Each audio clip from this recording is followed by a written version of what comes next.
Welcome to Rome. This is The Bittersweet Life with Katy Sewell and Tiffany Parks. Hello, this is The Bittersweet Life. I'm Katy Sewell. I'm Tiffany Parks. Tiffany in Rome, Katy in Seattle. Yesterday, if you're listening to this on the Monday it came out, was St. Patrick's Day. We're not really going to talk about St. Patrick's Day. What we're going to do instead is talk about New Year's. You'll find out why in just a moment. So, obviously, New Year's is a big deal when we are in the turn of the year. You know, it's pretty much all we hear about between Christmas and New Year's. Part of that is because everybody's on holiday and the news media has got to talk about something. So they start talking about New Year's resolutions. And on this show, we take some time to sit down, pledge to do something, reflect on what we did the prior year. And this whole idea came about by one of our listeners, a man named Tyler, who wrote asking me about one of my New Year's resolutions that I promised to do in December, which was have a video-free January. And he was wanting to know how that went now that we are indeed in March. Originally, I told him, no, we can't talk about that till the end of the year. And then I thought, well, why not? Let's talk about it. But Tiffany, you also pointed out, and maybe this is kind of a fun way to start, that when it comes to New Year's used to be in March? Well, yes, a very, very long time ago, prior to Julius Caesar. Julius Caesar redid the calendar, the Julian calendar, and I believe it was in that change because the calendar has been done, many times. Of course, it was redone in the 1500s. That's the Gregorian calendar, which is the one we have today.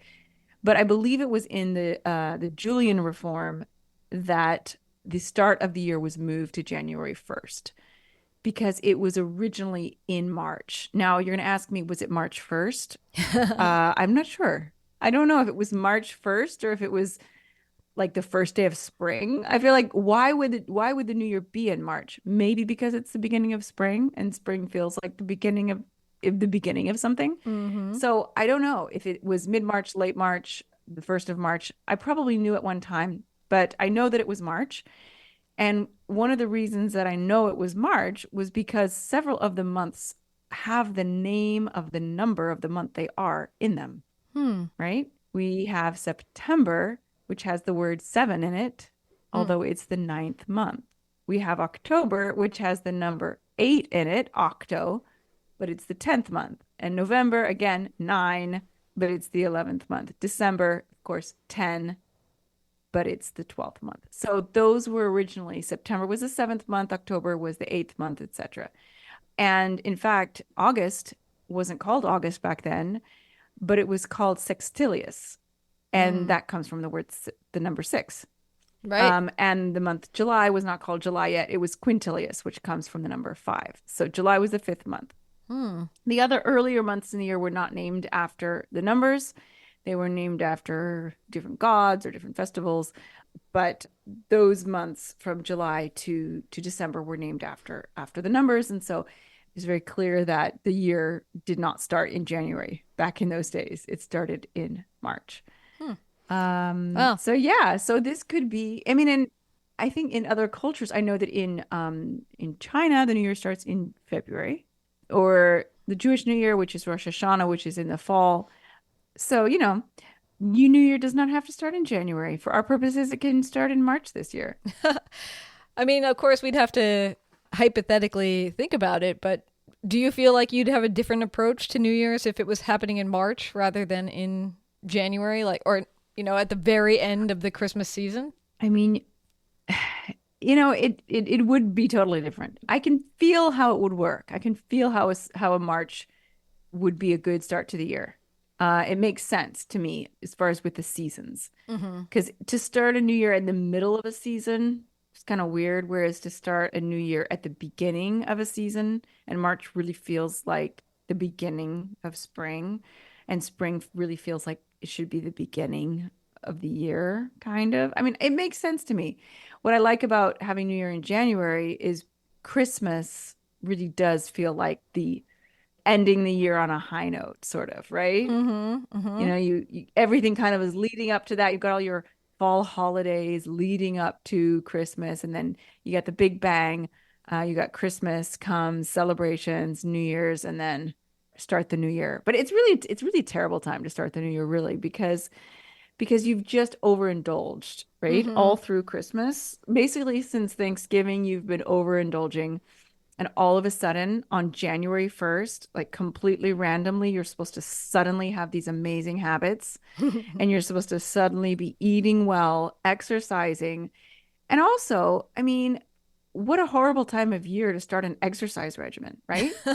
I mean, it's dark, it's cold. Like the last thing you want to do is get up in the morning early and go running on January 1st, right? Yeah, It's like the worst time of year to turn over a new leaf. it's So in true. that sense, I think, yeah, I think March is way better. It's true in the sense too that it's immediately like you've had all this fun, now you should feel guilty about it. Get your act together. Yeah. And it's sort of like Yeah. pull the reins on all the good times you've been having. From now on, you shall accomplish goals. Maybe it is a bad approach. Exactly. Maybe it is. It's like a buzzkill to the fun you've been having. It's like, okay, life has gotten too unserious. Yeah. Time to rein it in. Yeah, and there's no good holidays really in the first, at least until I guess you could say until Valentine's Day, but Valentine's Day is kind of a crappy holiday anyway. Hmm. So like there's not even anything to look forward to except for Carnevale if you're in Italy or in Brazil, I suppose. But there's not a lot to look forward to in those first 2 months of the year except just more cold and darkness in most Hmm. parts of the northern hemisphere at least. So yeah, I'm definitely I would get behind changing the start of the year back to March. We should start a campaign. Maybe so. Maybe so. I mean, even now, we are in the season of Lent right now. In certain religious traditions, it's not only that you have to rein it in on January 1st, you really rein it in come Lent. And you give up everything, Hmm. give it all up, and then you can have chocolate on Easter morning. That is your gift. But, I don't know. Are you a give things up for Lent kind of person? I used to sort of love the idea of Lent, and I would generally give something up, but I was not Catholic. Mm-hmm. And honestly, it was a little bit arbitrary. And now I'm a Catholic, and now I don't do it. It's like ever since I actually officially became a Catholic, I stopped observing Lent. It's really horrible. Maybe it's like my inner Protestant saying, "No, you're not actually a Catholic. You don't have to do this." So no, I really don't usually. Do you? I have in the past. I spent 7 years as a teenager and person in my 20s as a vegetarian, and I'm fairly positive that started with a Lent. That I was like, I'm going to be vegetarian Mm. during Lent, and then just carried on for the next 7 years until I was tempted by a cured meat sausage that just looked too delicious to ignore. Derek, though, who I share my home with, loves giving up stuff for Lent. And so this year he is fully vegan for the month of, or for the time of Lent, I should say, since it's longer than a month. He, I know, has given up other things too, but I couldn't necessarily tell you what they are. And there is something I have noticed about this that brings out the rebellious teenager in me. If he says we are going vegan for Lent, I will be in instant rebellion. Whether or not I wanted to eat more vegetables or I believe in being vegan, I will think to him, you can't tell me what to do. I'm not going to be vegan for Lent. Now, that said, I have tried to facilitate his goal of being vegan. So when we are eating together, I make a point of trying to come up with vegan options or agreeing to whatever vegan options he puts on the table. And I actually like eating vegan. I'm totally cool with Okay. it. It's more that I don't like being told what I can and cannot do. That Thing makes about perfect me. sense. um, It's interesting how more than one religion has a Lent-like time, right? mhm, So in Islam, you've got Ramadan, mhm, in which fasting is going on, a specific type of fasting. In Catholicism, you have Lent, which now has kind of become give up whatever is hard for you to give up. But originally, it was no meat, no sugary, sweet, or fatty food, stuff like that. And I'm not sure if I believe there is fasting going on as well in Judaism. I can't remember for what holiday it is or if there's more than one. But it's really interesting. I've always thought that these major world religions have fasting as a big, important part of the year. And, it's sort of put under this religious heading. Like we do this as a way of, either atoning or preparing for Easter or whatever it is for that particular religion.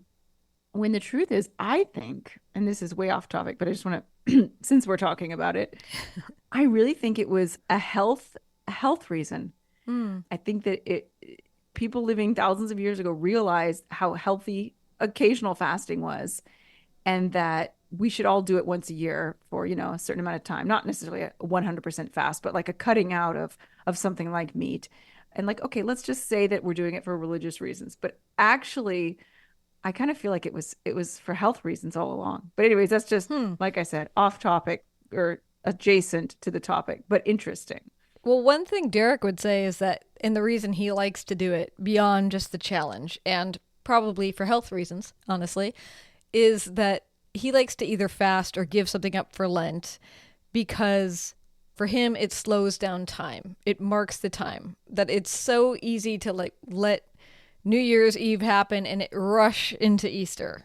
For him, if he makes life a little more challenging in the middle, then it makes the days feel like they go by slower. And so it's kind of his way of, not walking blindly through the weeks and months from one celebration to another.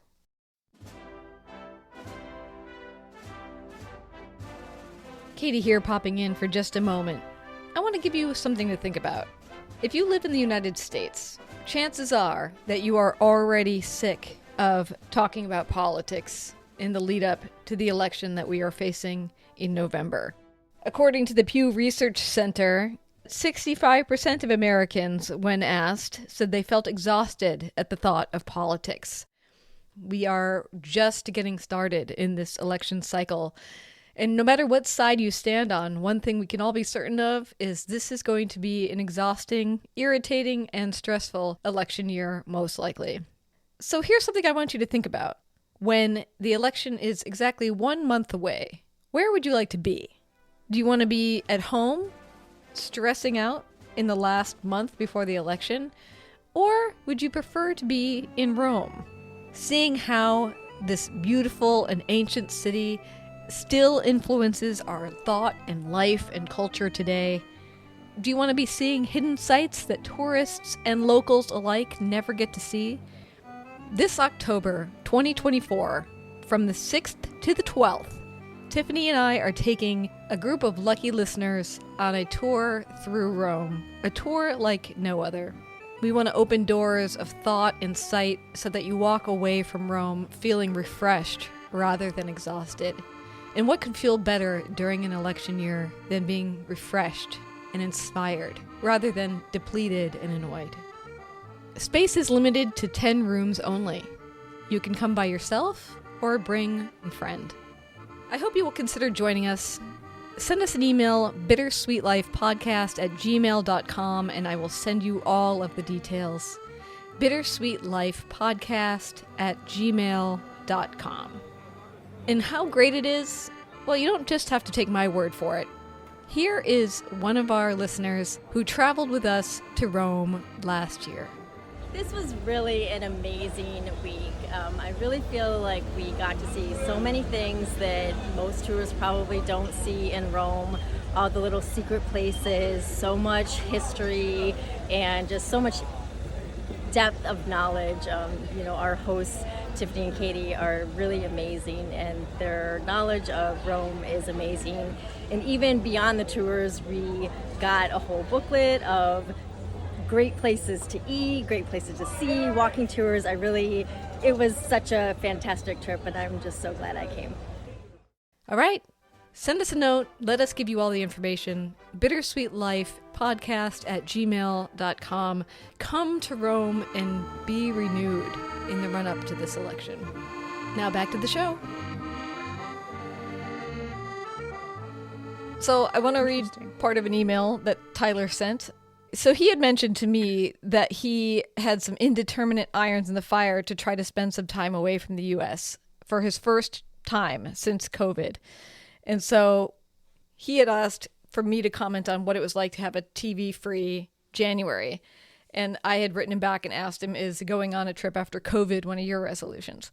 So that's how we get the email that I want to cite from and then for us to talk about. He says, first he explains why he would be interested in hearing about my TV-free January, because he's thinking about limiting his YouTube consumption during Lent. I had asked him if he had made any resolutions, and he answered, yes, I made several resolutions, and several of them are complete. I am one of those few people I know who actually does them. New Year's is actually my favorite secular holiday. It's about new beginnings, which to me always has a subtext of self-improvement. And it's low-key compared to other holidays, which fits my personality. New Year's doesn't impose, it proposes. I like that. That's very nice. It doesn't impose, but it proposes. It's the holiday that is a helpful suggestion in as much as it's a mile marker. I am on the same wavelength as you, in that I like to have some that I can accomplish in a day. It is a lot less intimidating. A good friend commented that my resolutions list struck her as an extended to-do list. That it is, in that once I leave, and he's talking about leaving the country, it will be more difficult to carry any of it out, though leaving is also on the list. Some are rather personal, but I have accomplished growing my beard out, finishing a will, starting my personal training, and simplifying my collection of physical objects. That's part of Tyler's note. I love that. So since you asked, I can give a quick update on what video-free January was like, if you want to hear it. I will say first off that I was successful at video-free January, with one exception. Nice job. I mean, video-free January was like video-free. So that means no television, no movies, no clips on YouTube, no clips on Instagram, no clips when you're reading the newspaper. When it says click here to watch footage from whatever, you can't click on it. It really restricts what you can do in a way that's way more wide-reaching than you ever suspect before you start doing something like this.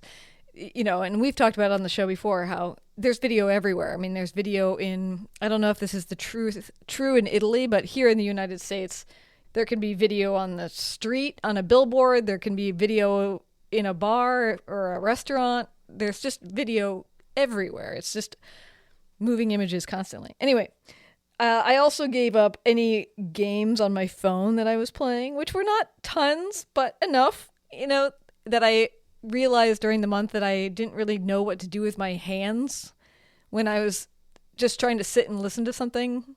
And normally I'd be fidgeting with some game at the same time. And that was very hard to get used to. And I will say that for the first 10 days of the video-free period of time, I felt kind of twitchy, where, I just didn't know what to do with myself. It's like I was able to come up with things to do with myself, but you just felt like slightly off, like a undercurrent buzzing happening. Mm-hmm. And you're constantly accidentally encountering video on your phone and being like, ah! And so you have to put your phone away because video's everywhere. I say with one exception, because we did find that when it came to a Friday night, after a very long week, after a week, by the way, of never being able to sit down and watch anything or do anything on your phone. Yeah. So every time you're trying to relax, you're reading, you're playing games, you're cleaning the house, you're making stuff, you're out taking long walks in the middle of the night. You're constantly filling this time. We did find that by the time we got to Friday, at the end of a long week where we've read so many books and done so many crossword puzzles, that we just wanted to watch something, it just wanted to sit and watch something. And so we did make an exception and said if we could choose a movie to watch without doing tons of scrolling, like we kind of had an idea when we sat down, we could rent one movie on a Friday and watch that. And then we had to get up and go do other things. I will say that what was interesting was, one, how much more interesting a movie is to me when it's the only thing I'm able to watch. Where oftentimes if I'm watching things willy-nilly, I can get really bored in movies and just sort of wander away. And I also did find that after a good 10, because we didn't cave for a while. Like we probably caved 2 weeks in to being like, okay, maybe we need a movie. But I did find that when we were scrolling, trying to find the movie that we wanted to watch, that the scrolling was insufferable after not watching any video at all. It was like immediately your brain, it's almost like too much. So I think it was interesting that it was successful in calming my brain, I think. Eventually that twitchiness went away. And I do find that even still now, here in March, that I just don't find TV and the videos that I encounter as interesting as maybe I did prior. And so I still am reading more, or I still am like maybe watching one thing for a half an hour, but then shutting it off and going and doing something else. So something has changed. Something has held, Yeah. So that's good. Interesting. That is interesting. I think I need to try that one day. Mm-hmm. I would like to try it one day.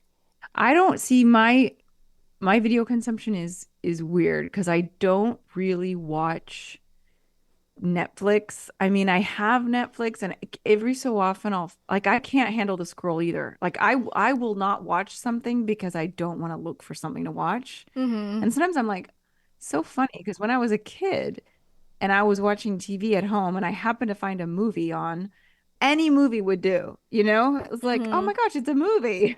I've seen it 7 times. That's fine. I'm just gonna watch it again.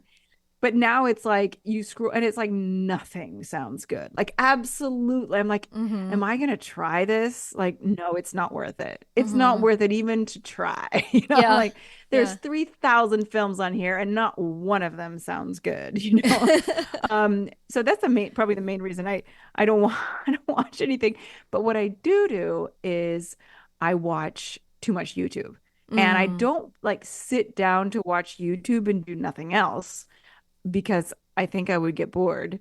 But I will have it on in the background when I am washing dishes or cooking because I get very bored when I'm cooking. I really hate cooking. I mean, I hate the tedious aspects of like chopping vegetables and stuff. So I'll put on a video, or sometimes if I'm having breakfast, I'll have YouTube on, and I think it probably adds up to way more than I can imagine if I were to like add up the minutes that I'm on there. And I'm like, oh, I don't watch TV, no. But I'm like, well, actually, you do. You do probably watch a lot. And I'm getting to the point, if I'm doing something mindless, like hanging laundry, for example, I like need to be entertained. I need either a podcast or I need some YouTube thing, which I don't even have to watch it. I can just listen to it as if it's a podcast, but I kind of need something. Yeah. And I mean, the truth is I don't need it, but I feel like I need it, which is just as bad. So I do need to try that someday. I don't know when that day will come. Maybe next year.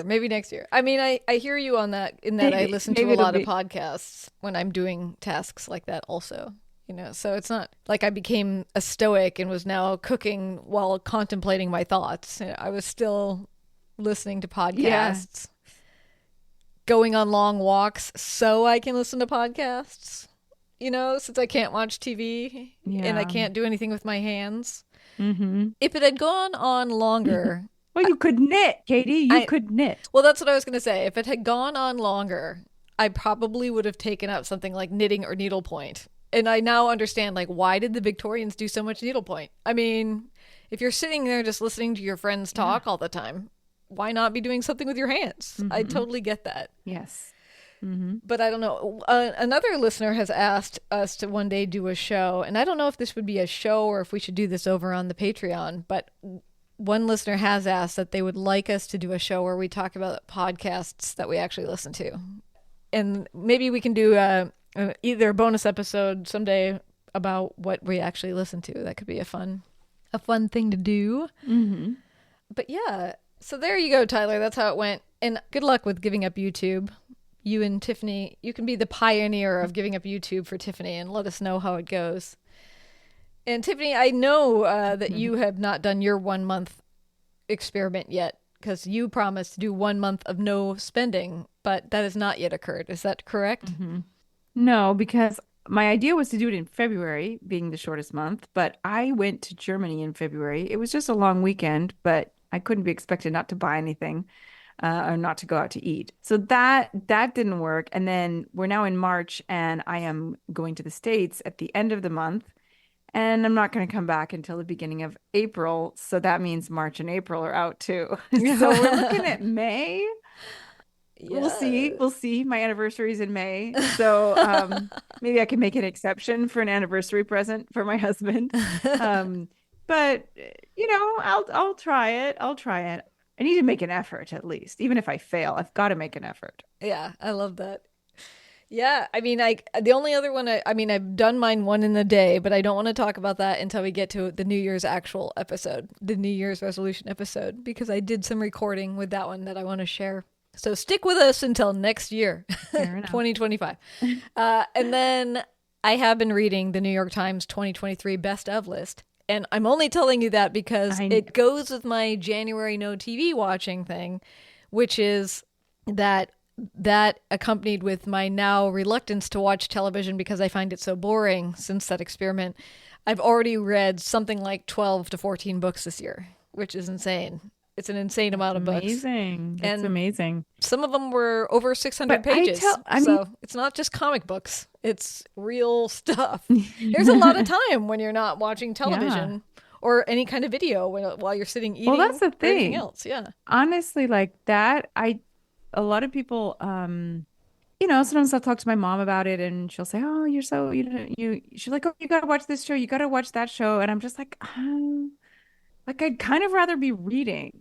And I don't say that to sound like, oh my gosh, I'm such an intellectual and I don't watch videos. I just read. It's not true at all. I've just totally confessed to my YouTube addiction. So clearly it's not that, but it's habit. It's all about habit. And I truly believe that when you get into the habit of reading, it is so much more entertaining than watching something.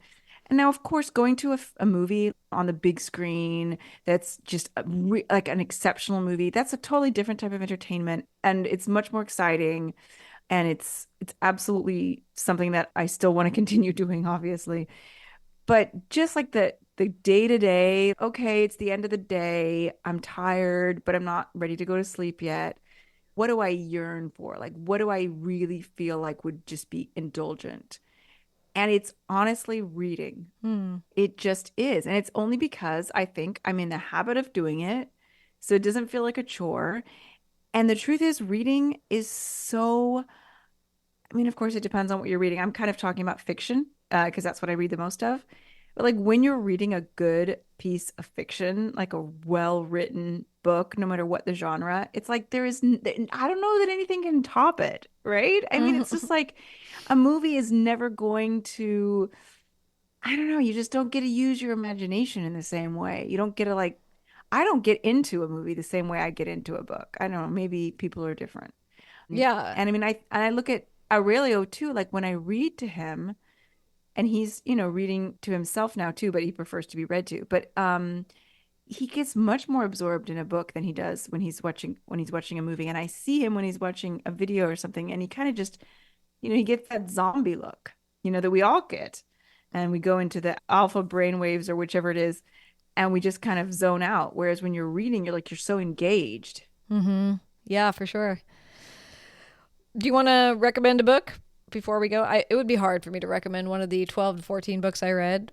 I did think when you were talking about movies just then, I was thinking, well, sometimes a book kind of is like a movie. I don't know if you've ever read that book, a kind of book where, I just finished one. I guess that's why it's top of mind, where it was written in such a way that I just blazed through it. I think I read it in less than 24 hours. I think I read it in like 2 to 3 reading sessions, and it really did seem like a movie, whereas some books feel like an epic adventure, if you know what I mean. Not to say that it wasn't an epic adventure, it was, but it had a cinematic quality to it that made it just like, you just blaze through it as if you're watching a film. I mean, I definitely can relate to the not being able to put a book down. I don't know that it's because it's cinematic in my case, or just that it's suspenseful. I mean, I just read The Tenant of Wildfell Hall by Anne Bronte, and you wouldn't think that, a Bronte is going to be writing a page turner. But I was so absorbed in this book, Katie. It was the same thing. It definitely took me more than 24 hours to read. But I blazed through it. And on the one day, I think I read like 150 page, almost 200 pages of this pretty, intensely written book. I mean, it wasn't easy reading. So, but I was so engaged in it. And the same thing happened, I can tell you, with Jamaica Inn by Daphne du Maurier. Those are two books that I've read recently. I think Jamaica Inn I read maybe 2 years ago, that I felt like kind of, watching a movie, not because it's cinematic, but because it was so suspenseful. I'm not going to give anything away because I'm not going to give spoilers, but you'll know if you've read the book. Like, I'm just like, oh my gosh, is this going to happen? Is this going to happen? So I recommend both of those books highly, highly to anyone looking for some engaging literature.